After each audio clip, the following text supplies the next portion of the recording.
maze umwaka hafi n'igice ndi umupfakazi nibana. Nyuma y'urupfu nahuye n'urugamba rukomeye.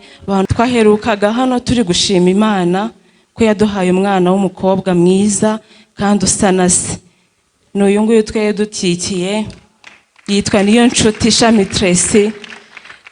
Muri kubona batarakuze, barakuze. Ndashima Imana ko itubeshejeho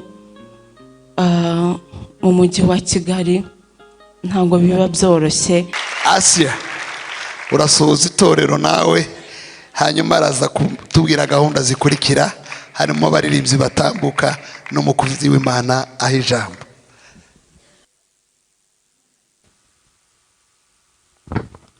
Haleluya, Yesu nashimwe.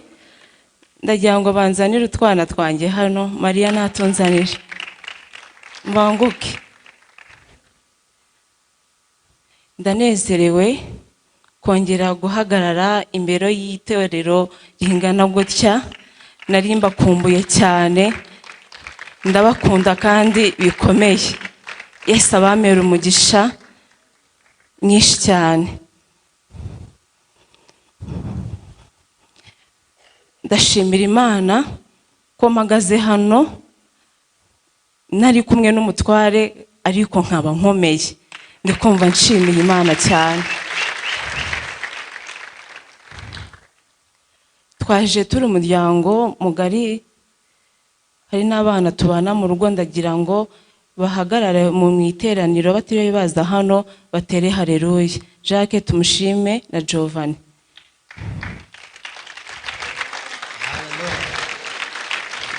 Abangaba bahagarariye abana tubana mu rugo. Imana ibaha umugisha. Nta kintu mubona hano se? Ndagira ngo muhagarare uko nababyaye. Ngira hino. Ndagira ngo mwivuga amazina vuba vuba. Twande. Haleluya. Amazina yanjye nitwa Niyonshuti Prophete Pyramide. Haleluya. Amazina yanjye nitwa Niyonshuti Ansa Parufe. Haleluya. Amazina yanjye nitwa Niyonshuti Emi. Wewe witwa nde? Sam. Twaherukaga hano turi gushima Imana ko yaduhaye umwana w'umukobwa mwiza kandi usa na se. N'uyu nguyu twari dukikiye yitwa Niyonshuti Shami Tracy. Muri kubona batarakuze, barakuze. Imfura yanjye twenda kureshya.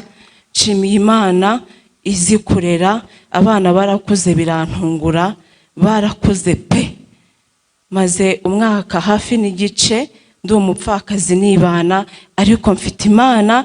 Nishimiye ko ari se w'imfubyi, ikaba umugabo w'abapfakazi, ikita ku badafite shinge na rugero. Ndagira ngo mbanze some ijambo ndi kugenderamo muri ino minsi. Byambereye akabando k'iminsi ngenda nicumbaho. Ni hano muri Zaburi ibice 92 14 15. Haravuga ngo ubwo batewe mu rugo rw'Uwiteka bazashishira mu bikari by'Imana yacu. Bazaguma kwera no mu busaza bazagira amakakama menshi n'itoto. Amen. Nshimiye Imana ko turi mu bikari by'Imana. Reka ndirimbe akaririmbo gatoya mbone gushima. Iby'urukundo rwawe Yesu we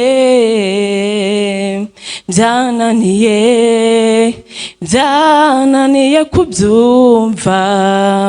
Mpora mbisoma nkabyumva babyigisha, nkabikurikira ariko sinyurwa. Byibaza ku manywa nabuze n'umuhawe, biraremereye. Nabuze n'umuhawe, biraremereye cyane. Ubwo ubwonko bwanjye ubanza utabibasha. Ni wowe wenyine gusa uzi gukunda, abandi turagerageza ni ukugerageza, ariko wowe mwami wanjye gukunda urabizi. Yesu we urabizi. Hari akandi gakurikira kavuga ngo ndagusabye ku rutonde rw'ibikorwa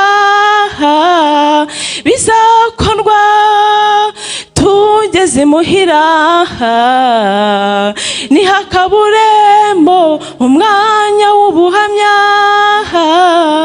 nkuganirize iby'urukundo rwawe, kuko iyo mbitekereje njye biransiga. Haleluya. Ndanezerewe cyane, nabonye Imana muri uno mwaka n'igice ndi jyenyine, numvaga ubuzima bwanjye burangiye, ariko kubwo gusenga Imana nabonye Imana. Nabonye Imana itabara, nabonye Imana ibeshaho, nabonye Imana ikora ibyo abantu batabasha gukora, nabonye Imana n'umukozi w'umuhanga, n'isambu itarumba, n'ubwugamo bw'umugaru. Imana yacu niyubahe, Imana yacu niyubahwe. Narayibonye mbere na mbere. Ndashima Imana ko itubeshejeho mu mujyi wa Kigali. Ntabwo biba byoroshye, ariko Imana itubeshejeho n'umuryango mugari wose muzi. Kabiri, ndashimira Imana ko aho dutuye tudakodesha, turi mu isanzure Imana yatwihereye. Ndashimira Imana. Gatatu, ndashima Imana ko mpagaze hano ndi kuyihamya. Nta mpamvu n'iyi n'imwe izatuma navuga Imana. Narayibonye ku manywa, ndayibona nijoro, ndayibona mu gitondo. Hari amararo menshi cyane nagiye mbana n'Imana. Kubw'izo mpamvu ntabwo nzigera nyireka, sinzigera nyivaho. Nabonye Imana. Kane, ndabashimira cyane cyane, mwambaye hafi bifatika. Naherukaga hano ndi kumwe n'umutware dushimira Imana ko yaduhaye umwana w'umukobwa, tunabashimira ko mwatubaye hafi. Murabizi inzu tubamo amakara arimo ni mwebwe mwayasizemo. Ndabashimiye mbikuye ku mutima. Imana idakiranirwa ngo yibagirwe imirimo abera bakora, izahora izirikana. Ubu rwose turaryama tukizigura, ntabwo tunyagirwa no ku mabati mwagizeho uruhare. Ndabashimiye. Niyo mpamvu navuze ngo uyu munsi ngomba kuza nkashimira Imana, namwe mbashimira, kandi nyibashimira kuko itigeze inkoza isoni. Nkaba nyiri umukristo, ndabyihamiriza. Nyuma y'urupfu nahuye n'urugamba rukomeye, abantu benshi bafite smart barabizi, ariko sinigeze nsubira inyuma. Ndacyahamya Imana, ndacyayivuga. Nshimiye Imana ko igiterane umutware yari afite, nyuma y'ukwezi akimara gutaha, icyo giterane nagiyemo nkakigishamo. Ndashimira Imana yampaye imbaraga. N'ibindi bigeze muri 4 kuri ayo matariki naragiye ndigisha. Imana iranshyigikira.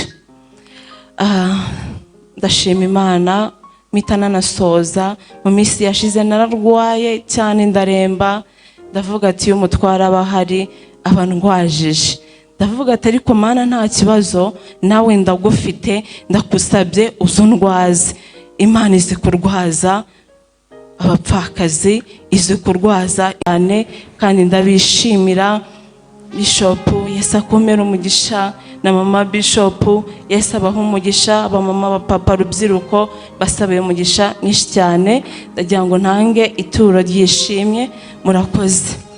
Mukomere Imana amashyi kubw'umuryango wa Pastor Theogene yagize uruhare rukomeye muri iri torero, ndetse n'abadukurikira online.